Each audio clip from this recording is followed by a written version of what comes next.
కరపత్రాలతో prepare అవుతున్నారు తమ్ముళ్ళు, అంటే పాంప్లెట్స్.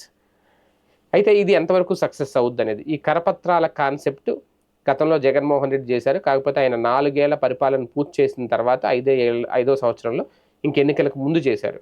ఆయన చేసింది ఏంటి, ప్రతి ఇంటికి ఇచ్చిన సంక్షేమం, ఆ ఇంట్లో ఉన్న లబ్ధిదారులు ఎవరైతే ఉంటారో ఆ కుటుంబం ఎంత లబ్ధి పొందింది ప్రభుత్వం ద్వారా, ఏ ఏ పథకం ద్వారా ఎంతెంత ప్రభుత్వం ఇచ్చిందనేది డీటెయిల్గా ఒక పేపర్ మీద ప్రింట్ చేసి దాన్ని తీసుకొని అక్కడ ఉన్న లోకల్ ఎమ్మెల్యే, అలాగే అప్పుడున్న వాలంటీర్లు, సచివాలయ ఉద్యోగులు, అప్పుడు ఆయన నిర్మించిన గృహ సారథులు, వీళ్ళందరూ వెళ్ళి చెప్పారు. అయితే ఆ వ్యూహం ఏమైంది, సక్సెస్ అయిందా? లేదు, చాచి లెంపగా కొట్టింది. సక్సెస్ అయితే గెలిచి ఉండేవాడు ఆయన. 4 ఏళ్ళ తర్వాత ఆ ప్రయోగం చేశారు, సక్సెస్ కాలేకపోయారు జగన్మోహన్ రెడ్డి. ఇప్పుడు 2 ఏళ్ల తర్వాత ఆ ప్రయోగం చేస్తున్నారు తమ్ముళ్ళు. ఒక రకంగా ఇక్కడ ఇంకా పూర్తిగా కాలేదు సూపర్ 6, వాళ్ళు చెప్పుకోవడమే. కాకపోతే ఇప్పుడు అందులో ఏముంటుంది, ఆ ఇంట్లో పింఛన్ ఇస్తే, పింఛన్ తీసుకున్న వాళ్ళు ఎంతమంది ఉంటే వాళ్ళకి నెల నెల పింఛన్ ఈ 2 ఏళ్లలో ఎంత ఇచ్చాము అనేది టోటల్ లెక్కేస్తారు. మామూలుగా 4,000 రూపాయల పింఛన్ తీసుకుంటే ఏడాదికి 48,000 అదే అవుతుంది. అదే 2 ఏళ్ళకే చూసుకుంటే 96,000 అవుతుంది.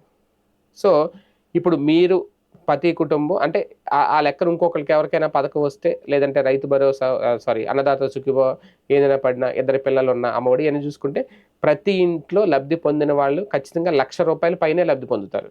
ఎందుకంటే ఈ పింఛనే ఇక్కడికే 86,000 అవుతుంది, 96,000 అవుతుంది.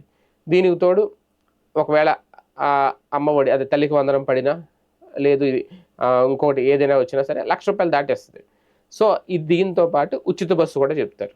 అంటే ఇలాగ ఒక్కొక్కటి దాంతోపాటు ఇంకా ఏమున్నాయి, ఎంతెంత తీసుకున్నారు ఏంటి అవన్నీ కూడా అందులో లిస్ట్ పెట్టుకుని ఎవరైతే ఎక్కువ లబ్ధి పొందారో వాళ్ళ ఇంటికి వెళ్ళి ఇప్పుడు ఈ కరపత్రాన్ని చూపించి రేపు ప్రచారం చేయాలనుకుంటున్నారు. ఈ 2 ఏళ్లలో మేము చేసిన ప్రగతి, అలాగే డ్రైనేజీలు వేయడం, రోడ్లు వేయడం, ఆ ప్రాంతంలో ఏమేమి వేశారో మొత్తం లిస్ట్ కూడా చూపిస్తారనమాట. ఇదిగో జగన్ చేయలేనిది మేము చేసాం, మీరు జగన్ ఉన్నప్పుడు రోడ్డు వేసారా మీ ప్రాంతంలో, వేయలేదు మేము వేసాం. డ్రైనేజీలు వేసాడా జగన్, వేయలేదు మేము వేసాం. జగన్ ఎంత ఇచ్చాడు, దిగిపోయేటాడు 3,000 ఇచ్చాడు, అంతకుముందు 2,250, 2,500, 2,750 ఇలా ఇచ్చారు. కానీ మా బాబు గారు రావడంతో 4,000 ఇచ్చారు.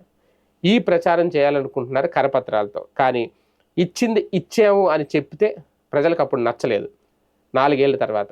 ఇప్పుడు 2 ఏళ్ళకే మేము ఇంత ఇచ్చాము, మీరు ప్రభుత్వ సొమ్ము ఎంత తిన్నారు అని చెప్తే మరి ప్రజలకు నచ్చుద్దా? చూద్దాం.